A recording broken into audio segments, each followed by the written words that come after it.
Hello बच्चों, आज की क्लास में आप सभी का स्वागत है। आज की क्लास का हमारा टॉपिक है पाइथागोरस थ्योरम। पाइथागोरस थ्योरम या पाइथागोरियन थ्योरम, इसको दोनों कहा जाता है। पाइथागोरस थ्योरम एक बहुत ही इम्पोर्टेंट टॉपिक है। टेंथ में तो इसको प्रूव करना भी आता है, क्वेश्चंस तो हम आए दिन इसके निकालते ही रहते हैं। तो इसको बहुत ध्यान से समझना, इससे हमारा बेस क्लियर हो जाएगा ज्योमेट्री के लिए। आपको मैं एक बात बता दूं कि पाइथागोरस थ्योरम जो है वो वहीं पे एप्लीकेबल होती है जहाँ पे हम राइट ट्राइंगल की बात करते हैं। ओके, आपको मैंने ट्राइंगल की एक वीडियो इससे पहले बनाई हुई है। आप अगर कोई प्रॉब्लम हो तो जाके देख सकते हैं कि कितने टाइप्स के ट्राइंगल होते हैं, आइसोसेलेस, स्केलन, राइट ट्राइंगल। तो उसमें से जो राइट ट्राइंगल होता है, मतलब कि जो राइट एंगल्ड ट्राइंगल होता है, उसके ऊपर ही ये पाइथागोरस थ्योरम एप्लीकेबल होती है। इस थ्योरम का यूज़ हम किस तरीके से करते हैं? जब भी हमें किसी राइट एंगल ट्राइंगल दिया होता है और उसकी 3 में से 2 साइड्स दे रखी हैं और एक साइड्स हमें मिसिंग है, तो उसको निकालने के लिए हम पाइथागोरस थ्योरम का यूज़ करते हैं। पाइथागोरस थ्योरम का जो नाम है वो एक ग्रीक मैथमेटिशियन के ऊपर है। उसी ने इस थ्योरम का कंक्लूजन निकाला था। तो चलिए आगे स्टार्ट करते हैं। देखो, एक चीज़ मैंने आपको बता दी कि पाइथागोरस थ्योरम हमेशा किस पे एप्लीकेबल होती है? Right triangle. Okay, right triangle पे क्यों एप्लीकेबल होती है, कैसे होती है? क्योंकि जब भी हम राइट ट्राइंगल की तीनों में से कोई भी साइड अगर मिसिंग होगी, उसको हमें फाइंड आउट करना होता है, तब हम इस थ्योरम को अप्लाई करते हैं वो थर्ड साइड निकालने के लिए। जो सबसे इंपॉर्टेंट है इस ट्राइंगल के पार्ट्स, उसमें से सबसे ज़्यादा इंपॉर्टेंट क्या है? हाइपोटेन्यूज। हाइपोटेन्यूज किसे बोलते हैं? देखो, हाइपोटेन्यूज क्या होता है? जो भी ट्राइंगल का राइट एंगल होता है, उसकी अपोजिट जो साइड होती है उसको हम बोलते हैं हाइपोटेन्यूज। ये जो हाइपोटेन्यूज है ना बच्चों, ये longest side of the right triangle है। इसको हम डिनोट करते हैं थ्योरम में सी से। ठीक है, और ये जो 2 साइड्स हैं इसको हम बोलते हैं आर्म्स ऑफ। ये आर्म होती हैं ट्राइंगल की। ये कुछ भी हो सकती है, ज़रूरी नहीं है कि हमें इसको कोई नाम देने की ज़रूरत नहीं है। जैसे कि हमारा जो कि फॉर्मूला है वो क्या है इसका पाइथागोरस थ्योरम का, वो है सी स्क्वायर, मतलब कि hypotenuse square is equal to A square plus B square. तो जो ए और बी है ये दोनों आर्म्स हैं। ये ए कोई सी भी आर्म ए हो सकती है, कोई सी भी आर्म बी हो सकती है, उसको कुछ हमें डेफिनेट नहीं है। लेकिन हाँ, जो सी है वो हाइपोटेन्यूज ही होगा। ओके, हाइपोटेन्यूज क्या होगा वो मैंने आपको समझा दिया कि जो भी राइट एंगल है ना, उसके ऑपोजिट जो साइड होगी, लॉन्गेस्ट साइड, उसको हम हाइपोटेन्यूज बोलते हैं। तो ये सी स्क्वायर जो है, ये सॉरी सी जो है, इसको फाइंड आउट करना बहुत ज़रूरी है। अदरवाइज ए और बी तो हम इन दोनों में से किसी भी आर्म्स को डिनोट कर सकते हैं।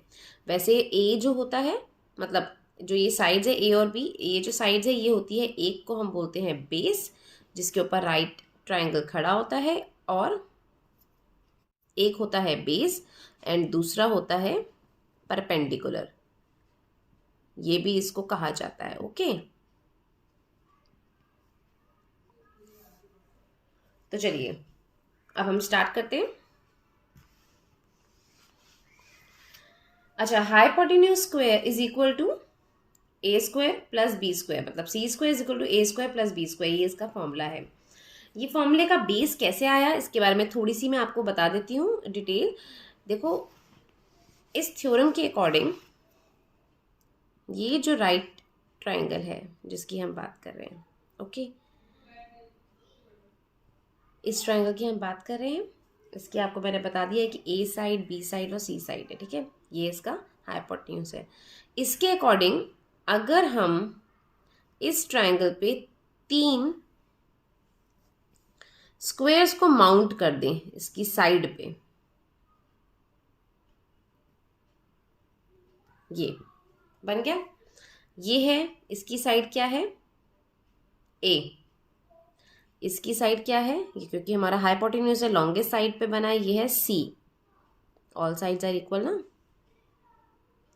स्क्वायर की। और इसकी साइड है बी। ठीक है, ये हमने जो 3 ट्राइंगल्स हैं ये माउंट कर दी हैं इनकी तीनों साइड्स पे।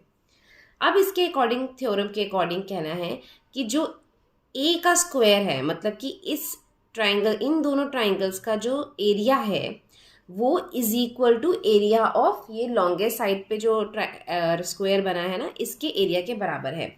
मतलब कि अगर मैं ये ले लूं, इसका एरिया क्या होगा, देखो, फर्स्ट, सेकेंड और ये है थर्ड। ओके, अब इसका एरिया क्या होगा फर्स्ट वाले का, इसका एरिया होगा ए स्क्वायर। ठीक है, साइड स्क्वायर होता है ना स्क्वायर का एरिया। इसका एरिया क्या होगा, इसका एरिया होगा बी स्क्वायर। किसके बराबर है वो बोल रहे हैं, ये है बराबर थर्ड जो हाइपोटेन्यूज वाली साइड पे जो स्क्वायर बना है सी स्क्वायर, मतलब कि इसके एरिया के बराबर है। तो ये जो हमारा कंक्लूजन निकला है ना इस पाइथागोरस थ्योरम का जो फॉर्मूला है वो इस तरीके से समझाया गया है। ओके, आई होप कि आपको ये समझ में आ गया होगा। चलिए अभी हम थोड़े से क्वेश्चंस करते हैं तो आपको ये चीज़ क्लियर हो जाएगी। चलो स्टार्ट करते हैं, एक क्वेश्चन ले लेते हैं। ये है एक राइट ट्राइंगल, ठीक है, पेपर में इसी तरीके से ऑलमोस्ट दिया होता है।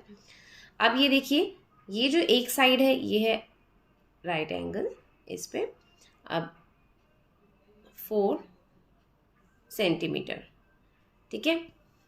एक सेकेंड दोबारा बनाती हूँ मैं।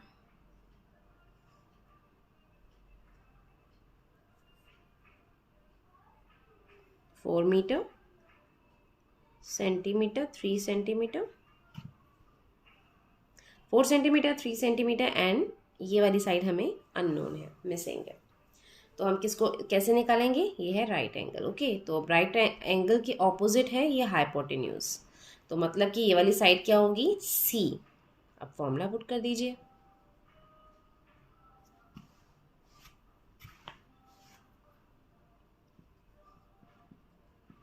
ओके, सी स्क्वायर निकालना है, मतलब कि हाइपोटेन्यूज हमें निकालना है। इसको एज इट इज देखिए, ए स्क्वायर क्या होगा, अब इसमें से ए और बी हम दोनों साइड में से किसी को भी ले सकते हैं। तो ए हो जाएगा मेरा 4 स्क्वायर और बी क्या हो जाएगा 3 स्क्वायर, ठीक है। अब 4 का स्क्वायर क्या होता है 16 और 3 का स्क्वायर क्या होता है 3 3 ज़ा 9, हो गया। अब ये आ गया 25। ओके, ये है सी स्क्वायर। अब मुझे निकालना है सी की लेंथ, तो उसके लिए मैं स्क्वायर हटा दूंगी, यहाँ से स्क्वायर हटेगा।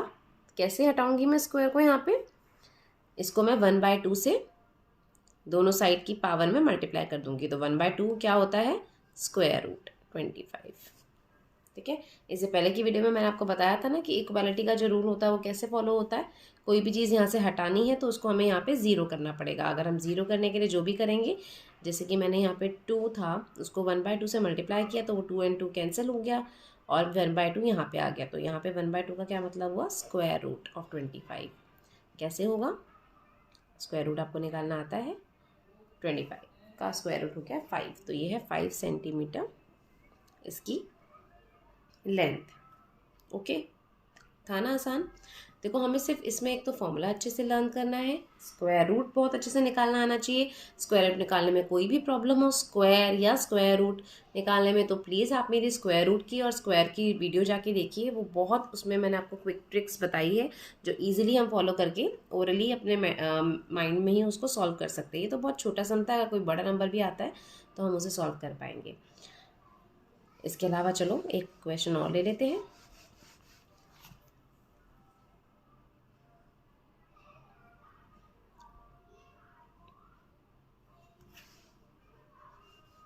ठीक है, अब देखो, अब ये ट्राइंगल बना हुआ है।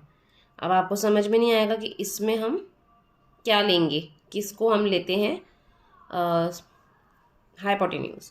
तो क्या है, ये है राइट एंगल, ये हमें क्वेश्चन में गिवन होगा, ठीक है। इसके ऑपोजिट कौन सी साइड है, ये वाली, तो इसका मतलब ये कौन सी साइड है सी, सी मतलब हाइपोटेन्यूज। ओके, और ये जो है ये आर्म्स है, तो हमें दोनों में से एक आर्म दे रखी है, एक आर्म मिसिंग है और हाइपोटेन्यूज भी दे रखा है। अब इस केस में हम कैसे निकालेंगे, ध्यान से देखना। ये है, तो यहाँ पे कितना है देखो 17, ओके, स्क्वायर। ए का स्क्वायर कितना है 15 स्क्वायर प्लस बी का स्क्वायर, क्योंकि ये हमें गिवन नहीं है। क्या करूँगी मैं, 17 का स्क्वायर कितना होता है 289। और याद नहीं है तो जो भी शॉर्ट ट्रिक मैंने आपको बताई है, सिखाई है, उसके थ्रू आप प्लीज़ इसको निकाल सकते हो। 15 का स्क्वायर क्या होता है 225। और इतना तो बेसिक जो स्क्वायर्स है वो हमें याद होने ही चाहिए। ओके, ये है बेस का स्क्वायर, बी का स्क्वायर। अब क्या करेंगे हम, अब मुझे बी का स्क्वायर निकालना है। तो जैसे कि मैंने आपको इससे पहले वाली वीडियो में बताया था कि जब भी हमें अननोन वैल्यू निकालनी होती है तो हम उसको उस जगह पे आइसोलेट कर देते हैं, मतलब कि उसको अलग कर देते हैं सब। तो यहाँ पे क्या 225 प्लस हो रहा है, तो मैं क्या करूँगी, यहाँ पे 225 बोथ साइड्स पे मैं माइनस करूँगी। तो ये हो जाएगा 289 माइनस 225। और अगर नहीं समझ में आ रहा कि मैं क्या आपको समझाना चाहती हूँ तो प्लीज़ इससे पहले वाली वीडियो देख लीजिएगा, आपको क्लियर हो जाएगा। ये हो गया है। अब क्या आएगा, ये हो जाएगा 64। अब मुझे इसका स्क्वायर रूट निकालना है। ओके, तो 64 का स्क्वायर रूट क्या होता है 8 8 ज़ा 64। तो ये आ गई इसकी साइड। देखा, इजी था ना।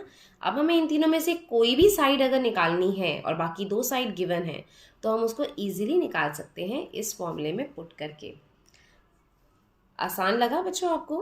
और आई थिंक इसके बारे में जो भी आपको इन्फॉर्मेशन दी गई है वो आपको अच्छे से समझ में आ गई होगी। तो आज की वीडियो में बस इतना ही बच्चों। आई होप कि आपको आज की वीडियो अच्छी लगी होगी, आपको आज का टॉपिक भी बहुत अच्छे से समझ में आ गया होगा और इंटरेस्टिंग लगा होगा। तो अगर आपको मेरी वीडियो अच्छी लगी हो या मेरी वीडियो से थोड़ी सी भी हेल्प मिली हो तो प्लीज़ मेरी वीडियो को लाइक कीजिए, फ्रेंड्स के साथ शेयर कीजिए और मेरे चैनल को सब्सक्राइब कीजिए। थैंक्स फॉर वॉचिंग बच्चों, बाय।